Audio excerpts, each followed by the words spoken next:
Guys, today we're going to cover my tips for not losing your EEOC case on day one. 1.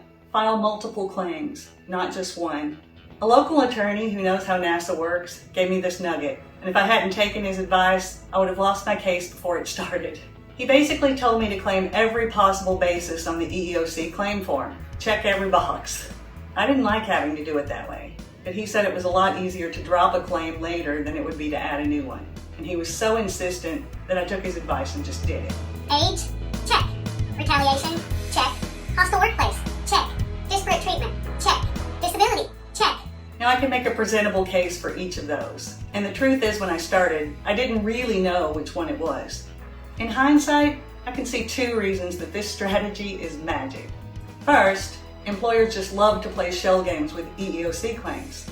If you claim hostile workplace in the beginning and it turns out that what happened to you is closer to the legal definition of retaliation, you'll lose your case because you picked the wrong shell. So pick all the shells and use the EEOC process to narrow down your claims as the evidence unfolds. And the evidence will help you understand which of your claims is weak so that you can either beef up your evidence or drop that claim. 2. Timing is everything. In the beginning, you're going to want to give your employer a chance to work it out, but keep your eye on the calendar. You only have a short time to file your claim with EEOC. Generally, in the private sector, you have 180 days. I was in the federal sector, so I only had 45 days. I spent most of those 45 days practically begging NASA to accommodate me. That was all I ever wanted, and they made it crystal clear that I was not going to get it. On day 43, they sent me a form signed by my boss that said they were accommodating me. My boss had been super shady up to that point, and I didn't think I could trust her. So I decided to go ahead with my claim, file it with the EEOC after all, even though I was being accommodated. And incidentally, in the end, I was right not to trust her because she never honored my accommodations. Don't give your employer one more day than you have to file with EEOC. It doesn't matter if your employer cheated or lied or locked you in a dark room to cause you to miss that deadline. Don't miss it. 3, never guess at your employer's motives. In the beginning, a lot of people are going to ask you why you think your boss is behaving this way. Never forget that EEOC can only help you with a discrimination case. So an innocent statement that your boss is doing anything besides discriminating could lose your case. When EEOC asked me why I thought my boss was doing it, there were only 2 reasons I could think of. Either my boss didn't know the law, or she didn't think it applied to her.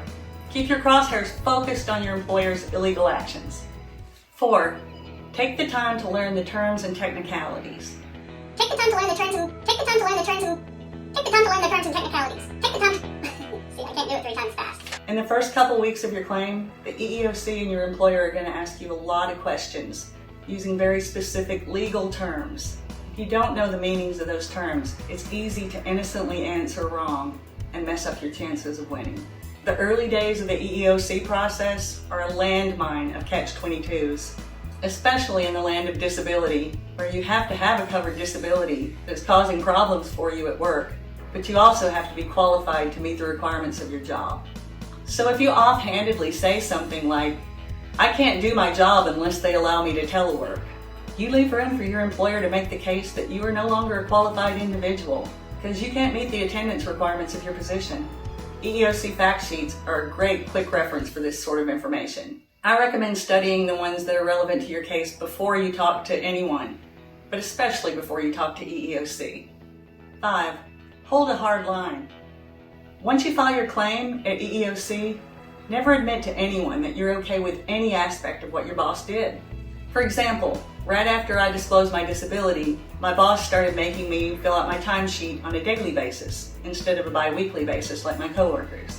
And apart from one peer who was being punished for misconduct, I was the only person in our office who had to do it. So I filed a claim for disparate treatment. And I might have won that claim, except that I made the mistake 9 months later of telling the EEOC investigator on my case that at that point I was okay with entering my time daily because it covered my behind as well as satisfying my boss. That innocent statement was game over for my disparate treatment claim. In the beginning, there are so many things that can trip you up and make you lose your case. But with just a little bit of homework and a clear strategy, you can hang in there long enough to get your claim heard. Fight smart and hang in. win.